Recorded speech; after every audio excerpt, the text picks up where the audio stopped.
Basta kapag sinabi natin kay Mama to dahan-dahan, huwag yung bibiglain. Si Kalo naman kasi nakita ng secret box, kinuha pa, tinignan pa. Pinaglilipat, siyempre, maglilinis tayo ro. Basta yun, huwag yung bibiglain kasi syempre, anak din ni Mama to, kakambal ko to eh. Malamang. Mamimiss ni Mama to. Makakalimutan na nga nila Mama, malulungkot na naman to. Pero syempre, kailangan natin sabihin kasi nalaman yun eh. Oo, ganun talaga. Talaga, sabihin natin para malaman nyo pa iba yung mga dapat yung malaman.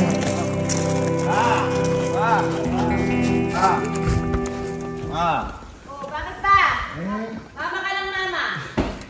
May konting problema eh. Ano naman problema mo? Ito kasi mga anak mo, itong mga bakit? kapatid ko, di ba nga, naglilipat kami ng mga gamit galing sa lumang bahay papunta dito. Oh, bakit? Ano naman pinagkukutot nyo doon? Eh, yun na nga, may nakita sila eh. Ano nga? Ayaw kasi sabihin agad. Eh, Ano nga? nakita nila to eh. Si KB naman?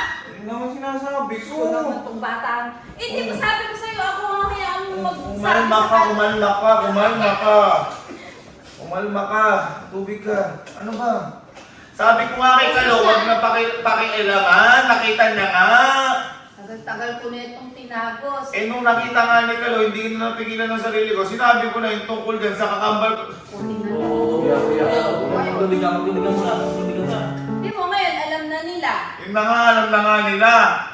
Kaya nga sinabi ko na rin Eh, sa'yo. kasi nga, may kakambal may kuya nyo. Kaya naman nagkaganon, pinamigay nung tito nyo.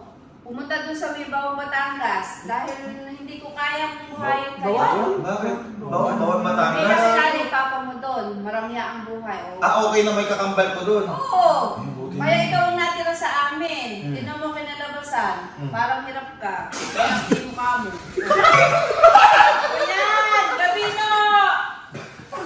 Parang pinagpilian lang ako ah.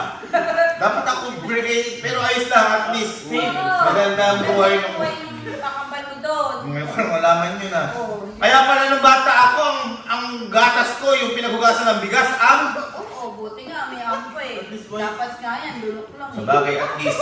Oo, diba? At least. Kasi nung bata pa kami, nung nasa sinapupunan pa kami, natatandaan ko. Natatandaan mo! Ano? Kahit sa nagpupunan pa lang kayo! Nasa loob ako ng tiyan ni Mama, yung kakambal ko nga ano yun. Sabi sa akin, ikaw na mauna sa labas. Baka eh kami mangyari sa loob, ako na magsasakripisyo. O ngayon, siguro, nung nakalabas na kaming dalawa, ako naman yung nagsakripisyo sa labas.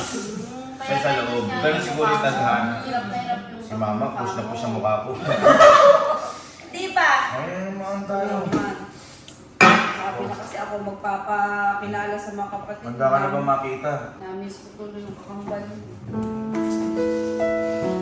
Ganito na lang. Total, alam naman na ng mga kapatid mo. Yun na nga.